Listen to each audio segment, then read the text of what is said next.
શ્રી છત્રપતિ શિવાજી સહકારી મંડળી લિમિટેડની આજે 85મી વાર્ષિક સામાન્ય સભા યોજાઈ। વડોદરા શહેર બરનપુરા વિસ્તારમાં આવેલ શ્રી છત્રપતિ શિવાજી સહકારી મંડળી લિમિટેડ છેલ્લા 85 વર્ષથી કાર્યરત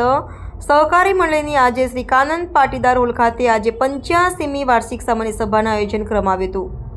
જેમાં બેંક દ્વારા થતા અને સભાસદોને અપાતા લાભ અંગે ચર્ચા કરવામાં આવી હતી। આ સામાન્ય સભામાં મોટી સંખ્યામાં સભાસદો હાજર રહ્યા હતા અને બેંક દ્વારા કરાયેલા નિર્ણય પર મોટી સંખ્યામાં સભાસદોએ સંમતિ આપી હતી અને શ્રી છત્રપતિ શિવાજી સહકારી મંડળી લિમિટેડમાં સભાસદોએ વિશ્વાસ મૂકતા આજે આ મંડળી પહોળી બની હતી।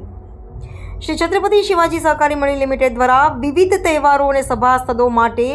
વિવિધ પ્રકારના લાભો અને અપાતા સહાયને લઈ સભાસદોમાં પાનેરો અનેરો અને ખૂબ જ ખુશ જોવા મળ્યા હતા। આજે શ્રી છત્રપતિ શિવાજી સહકારી મંડળી લિમિટેડની 85મી વાર્ષિક સામાન્ય સભા મળી હતી, જે અંગે વધુ મંડળીના અધ્યક્ષ ગૌરવ પળવેએ વધુ માહિતી આપી હતી। આપણે જેવું કહેવાય કે કાચબા પેઠે પ્રગતિના પંથે ધીરે ધીરે ચાલતી શરૂઆત કરેલી આજે 85 વર્ષને આવનાર બીજા 14 વર્ષ પછી શતાબ્દી તરફ જતી વડોદરાની એક નામાંકિત સંસ્થા અને સંસ્થા પર સભાસદોનો અતૂટ વિશ્વાસ, એટલે કે આજે જે 600-700 લોકો સભામાં ઉપસ્થિત રહે છે એ સંસ્થા પર સભાસદોનો વિશ્વાસ અને સંસ્થા સદૈવ સભાસદોના માર્ગદર્શન,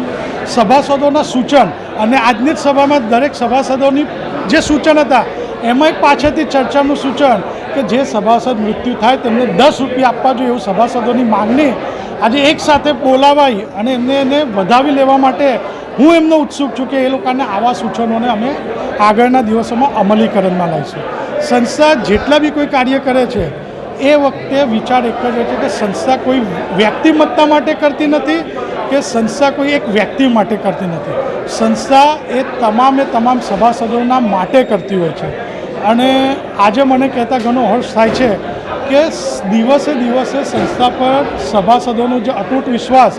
અને આજે વડોદરા જિલ્લા લેવલે આપણે લોકોએ આપણું કાર્યક્ષેત્ર વધાર્યું છે તે આવનાર દિવસમાં હું આપને ખાતરી આપું છું કે આપણે વડોદરા જિલ્લાની બહાર બી જવા માટે કંઈક ને કંઈક કાર્યશીલ રહીશું ને પ્રગતિશીલ રહીશું। અને હું આપના મીડિયાનો ખૂબ ખૂબ આભાર વ્યક્ત કરું છું કે સંસ્થાને જે બી સામાજિક ઉત્તરદાયિત્વ પૂરું કરતું હોય